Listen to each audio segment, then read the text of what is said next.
अस्सलाम वालेकुम नाज़रीन, उम्मीद है आप खैरियत से होंगे नाज़रीन। पाकिस्तान में दिन ब दिन नाज़रीन मजहबी जो इंतहा पसंदी है वो बढ़ती जा रही है, दहशतगर्दी बढ़ती जा रही है। और इसकी जो मेन वजह है वो हमारे अंदर अदम बर्दाश्त है। एक दूसरे को मौक़िफ़ को हम उसको सुनना पसंद ही नहीं करते और हम तरह तरह के एक दूसरे पे मसल की इल्ज़ामात लगाते हैं और एक दूसरे को काफ़िर कहते हैं। नाज़रीन, मैं बात अगर इस वक्त करूँ तो पाकिस्तान के जो इस वक्त मशहूर व मारूफ मजहबी स्कॉलर हैं जिन्हें मोहम्मद अली मिर्ज़ा साहब की, तो वो मेरा उनसे एक मसल की इख्तलाफ भी है और मुझे उनकी बहुत सी बातों से इख्तलाफ है। लेकिन इस्लाम कभी भी हमें इजाज़त नहीं देता कि हम किसी की जान लें। गुज़िश्ता दिनों मैंने सुना कि एक पीर अफ़ज़ल कादरी साहब हैं जिन्होंने मोहम्मद अली मिर्ज़ा के कत्ल का फ़तवा दिया और 5 लाख रुपए उनके सर की कीमत रखी है। बड़े दुःख की बात है कि एक मुसलमान ही एक मुसलमान का दुश्मन बन चुका है। और इन्होंने मोहम्मद अली मिर्ज़ा का कसूर सिर्फ़ ये है कि वो कुरान और हदीस से हक़ बयान करता है, हक़ बयान नहीं करता है। असल में जो चीज़ें हमारे नौजवानों से उलमा कराम ने, मौलवियों ने छुपाई हुई थी वो बयान कर रहा है।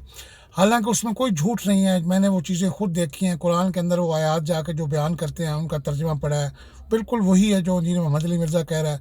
हदीस के अंदर, सियासत के अंदर जो भी वो हदीस बयान करते हैं, वो इस्लाम 360 एक ऐप है आजकल बड़ी मशहूर, उस पर आप सर्च करें फ़ौरन वो हदीस सामने आती है। हदीस भी बुखारी में, मुस्लिम में, तिरमिज़ी में मौजूद है, तो उसका फिर कसूर क्या है? हाँ, अगर वो थोड़ा-सा सख्त ज़ुबान अपनी हदीस, कुरान और हदीस बयान करने के बाद कुछ जगलरी करता है, तो उसका आप जवाब दें। लेकिन उसको तौहीन मज़हब में लाकर आप उसके कत्ल का फ़तवा दें और उसके सर की कीमत रखें, तो पाकिस्तान इन चीज़ों का मुतहम्मिल नहीं हो सकता। इस तरह दहशतगर्दी बढ़ेगी, मुल्क के अंदर मजहबी इंतहा पसंदी बढ़ेगी। तो लिहाजा मेरा तमाम मजहबी जमातों से और सियासी जमातों से और पाकिस्तान के नौजवानों के सामने मेरी गुजारिश है कि खुदारा एक दूसरे के मौक़िफ़ को, एक दूसरे के मसलक को बर्दाश्त करें, एक दूसरे की सियासत को भी बर्दाश्त करें। अगर आपका किसी से कोई इख्तलाफ है तो उसको दलील के साथ जवाब दें। अब इतने इतने बड़े उलमा कराम हैं जो इस वक्त इंजीनियर मोहम्मद अली मिर्ज़ा के ख़िलाफ़ मुख्तलिफ़ बयानात, बड़े सख्त बयानात दे रहे हैं। तो मैं कहता हूँ कि आप भाई उसको, जो उसका वीडियो बयान आता है उसको साथ, आजकल सोशल मीडिया का दौर है, उसको टैग करके उसको जवाब दें, इल्मी जवाब दें, दलील के साथ जवाब दें, ताकि 22 करोड़ अवाम या दुनिया भर के मुसलमान देखें कि आपका मौक़िफ़ ठीक है या उसका मौक़िफ़ ठीक है। लेकिन उसको तरह तरह के अलक़ाबात से नवाजना, ये तो किसी मुसलमान को शेवा ही नहीं देता।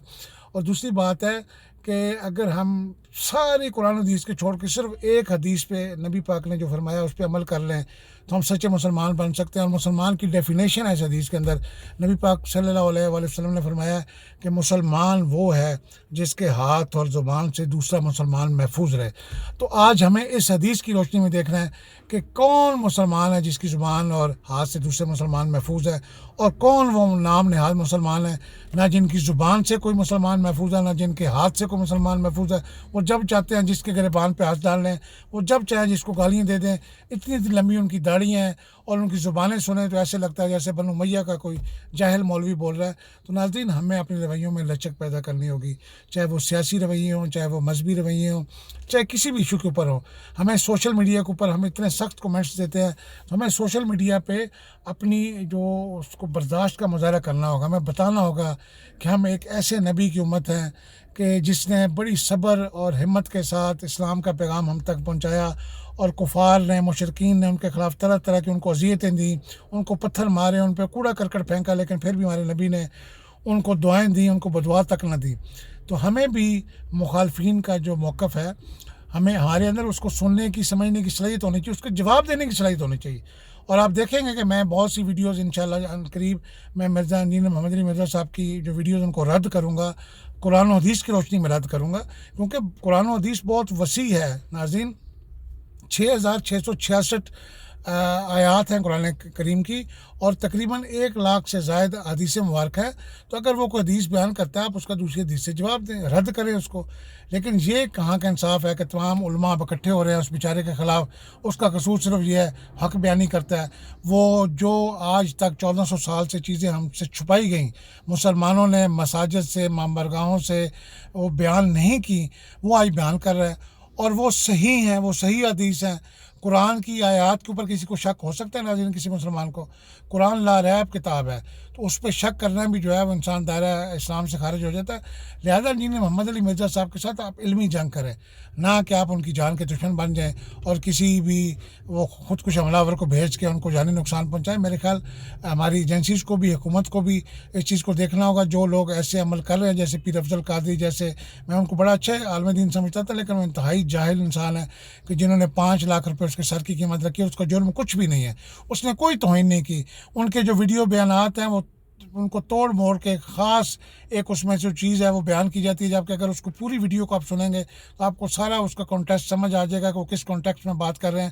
لیکن ہمارے یہاں صرف مسلکی اور مذہبی اختلافات اتنے زیادہ ہو چکے ہیں کہ ہم اپنے مخالف کو برداشت کرنے کے روادار ہی نہیں ہو پا رہے. ہم سیاسی اس حد تک نون لیگ، پی ٹی آئی اور پیپلز پارٹی کے درمیان اس وقت سوشل میڈیا پہ ایک عجیب سی جنگ جاری ہے، جس میں ہم ایک دوسرے کی ماؤں بہنوں تک پہنچ جاتے ہیں، ایک دوسرے کے گھر تک ہم گالیاں دیتے ہیں.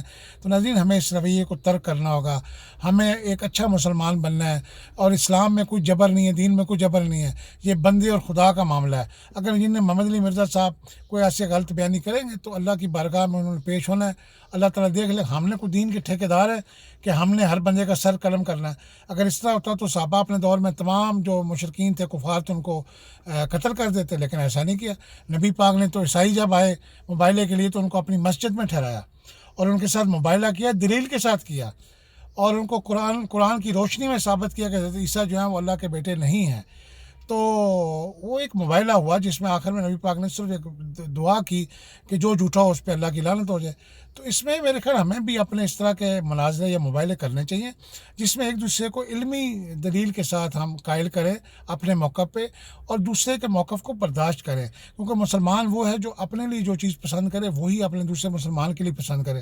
اگر آپ کو ایک چیز اچھی لگتی ہے کہ میرا یہ حق ہے میں اپنا مسلک بیان کروں، دوسرے کا بھی یہ حق ہے وہ بھی اپنا مسلک بیان کرے. لہٰذا بڑے بڑے علماء کرام میں دیکھ رہا ہوں کہ اتنی، کیونکہ جب آپ کے پاس جواب نہیں ہوتا نا، جب آپ کے پاس علمی دلیل نہیں ہوتی، علمی جواب نہیں ہوتا، تو پھر آپ کے پاس غصہ اور بکواسیات ہوتے ہیں، پھر آپ گالیاں بکتے ہیں. اور اسپیشلی ممبر رسول سے آپ عالم دین، کیسے عالم دین ہے کہ آپ اس ممبر سے گالیاں بک رہے ہیں جو ایک پاک ممبر ہے، جہاں سے اللہ اور اللہ کے رسول کی باتیں ہونی چاہیے، جہاں سے قرآن و حدیث بیان کی جانی چاہیے. آپ اپنی مساجد میں بیٹھ کے اور جنہیں محمد علی مرزا کے خلاف کیا کیا بکواس کر رہے ہیں. حالانکہ میں اس کا کوئی وہ اسپوکس پرسن نہیں ہوں، مگر ناظرین میرا بھی اس سے اختلاف ہے، لیکن میں پہلے بھی ان کو 1-2 ویڈیوز میں جواب دے چکا ہوں، آئندہ بھی انشاءاللہ دوں گا. میری تمام مسلمانوں سے گزارش ہے کہ خدا را پاکستان کو امن کا گہوارہ بنائے. پاکستان میں ہر قسم کے، پاکستان کا جو پرچم ہے وہ بھی سبز رنگ اور سفید رنگ اس میں ثابت کرتا ہے کہ سبز رنگ مسلمانوں کے لیے اور سفید رنگ اقلیتوں کے لیے.